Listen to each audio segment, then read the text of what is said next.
Simon. A bit to unpack on that. Just your initial thoughts and takeaways.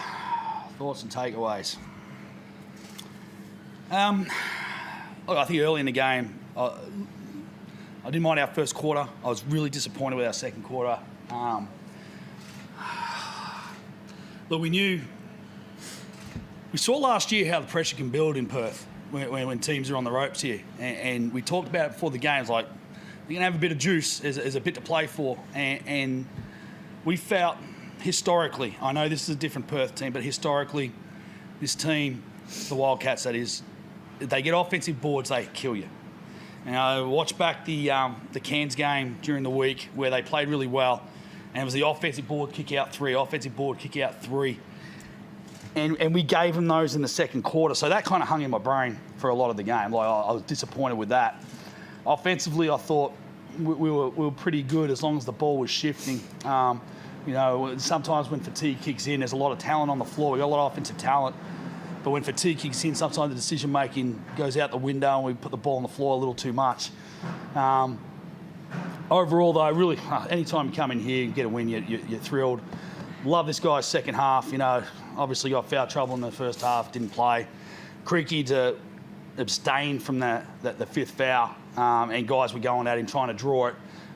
Just an amazing effort and locked the game up for us. So his second half, Creaky's play down the stretch. Alan Williams, I thought, was brilliant. And just the team effort to subdue, the best player in the history of the NBL in that second half. He busted our ass in the first half, as Bryce does. And it was sort of like, okay, now we've got a job ahead of us. We really need to slow him down. So I was pleased with some of the shots Perth made. Like some of the shots, you see some of those guys knocking down perimeter shots. They're like, well, I'd rather them shooting it than the ball being in Bryce's hands, and they go in, you're like, well, pat him on the butt and let him go back in D. But, overall, I'm pretty happy. You touched on a few things, but if you can extend on a couple, the man next to you, when Mitch was off in foul trouble, to come off in that third quarter and keep scoring, ticking over. Was it foul trouble why you didn't see a second in the second quarter? Yeah, no, he had two quick ones, and, this is a very difficult place to play in sometimes, and it's easy for, you can go out there and do your best not to get a foul, but sometimes it's going to blow anyway. So it wasn't that I don't trust him to play with fouls, it's just that I don't trust some people to not call a foul. And I just wanted to make sure he had fresh legs and was good to go in that second half, and he was brilliant. Talk through the last match, how big an effort that is in that last quarter to put that performance in for sitting on 4 fouls the entire time. It was amazing. It was really good. Both sides of the ball, he was challenging and putting heat on the Perth defence.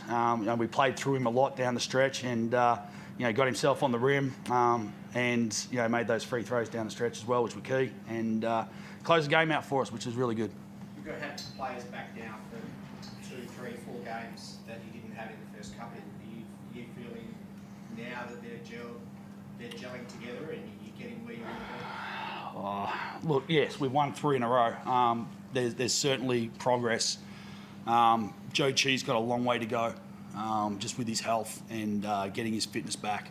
You saw him tonight. It's a little bit of a struggle for him at the moment. We're in that quandary where we're trying to get miles into his legs to get him fit, because he's had a hell of a long layoff with illness.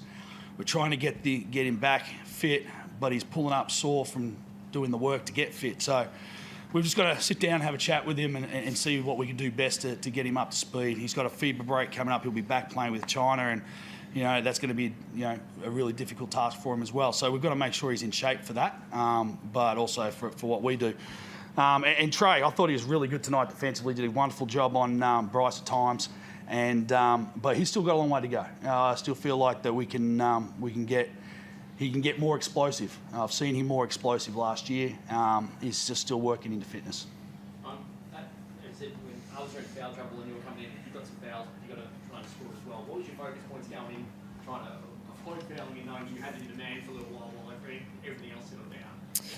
Look, the fouls I got in the first half were on some switching and in the post, and Oh, look, I thought I got some blocks, but those are obviously the 50-50 calls, and they weren't going our way. But we just made a little tweak defensively. And then when I saw Creaky go off, we'd run a couple of plays for him, and I'd been able to hit a couple of shots. And it was mainly just staying aggressive and finding shots if they came, if the defense was sagging, and you get into a rhythm and the hoop looks bigger than what it is. So it was nice to have a few go in, but, I think we had some really good contributors throughout the night. When I was out in the first half, Ruben Durangi stepped up and had some big minutes, a couple buckets. I think he had 6 rebounds and pretty quickly. Dane Pinot in the second half. We just have guys that can step up, and we know what we're going to get from them. So even if we do have guys out with foul trouble, we're able to cover them and know what we're going to get. Same teams come in and out. You guys in the last game of last year have the different percentage. A lot of teams in the second half of last year as well. Is this no longer as intimidating as what the history says it should be coming here? Is it easier to play now than what it used to be? Oh, it's hard for me to say. This is my first time. I was injured at the end of last season, unfortunately, and didn't make the trip. And I think the year before, that half year, we'd already played Perth or COVID. So it was my first trip, but I love the atmosphere. It's great to see so many fans in the stands, passionate. They were loud at times. We had trouble hearing plays. That's the kind of atmosphere you want to play in front of. And it doesn't make it any... It's not an easy place to play, but it's a rewarding place if you're able to get a win. So, look, it's still an advantage for them. And I just think they just haven't figured out their identity quite yet. And they probably will, and be tough second half of the season. Throw that one to you, Simon. I think it's 3 times in a row you're winning out by 1 or 2 points. Can you throw that question to you? Is the fear of coming here gone now, or it used to be? I don't know if there's ever been a fear to come here. I feel there's an excitement.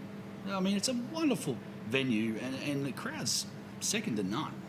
And I've been here on the back of 40-point losses and come in here and won on the back of a missed layup. The two extremes.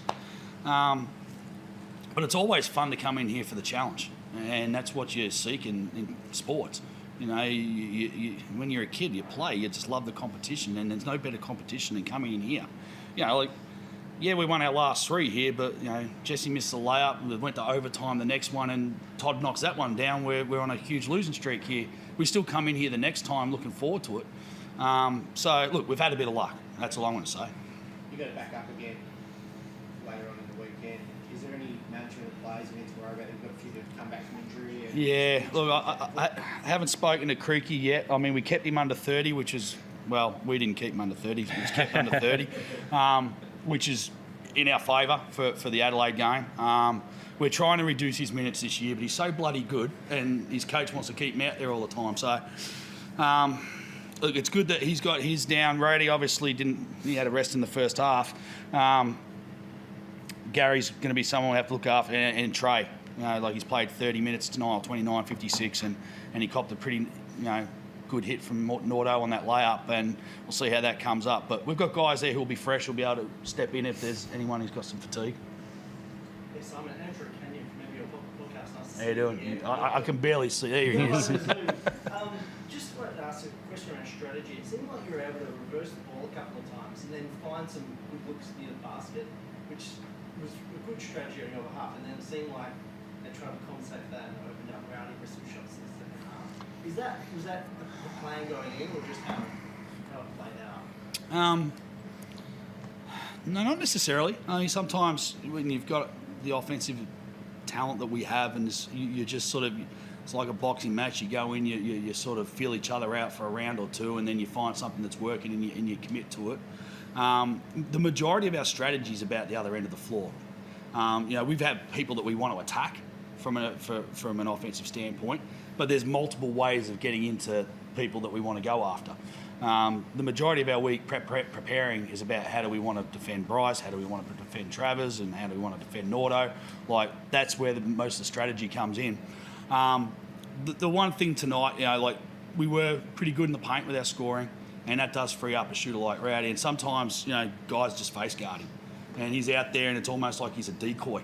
And what it does is it creates extra space for us to operate in. And when we're punching the ball around the perimeter and we're putting it on the floor and we're attacking north-south, we're a very difficult team to guard. you know, for us, it's still learning, still finding ways that where we can get a little bit more efficient at the offensive end, but it's starting to come. I mean, crikey, where we shoot from the floor. 51% tonight, so that's pretty good. It's not bad. Yeah. Thank you. Thanks, Thank you. guys.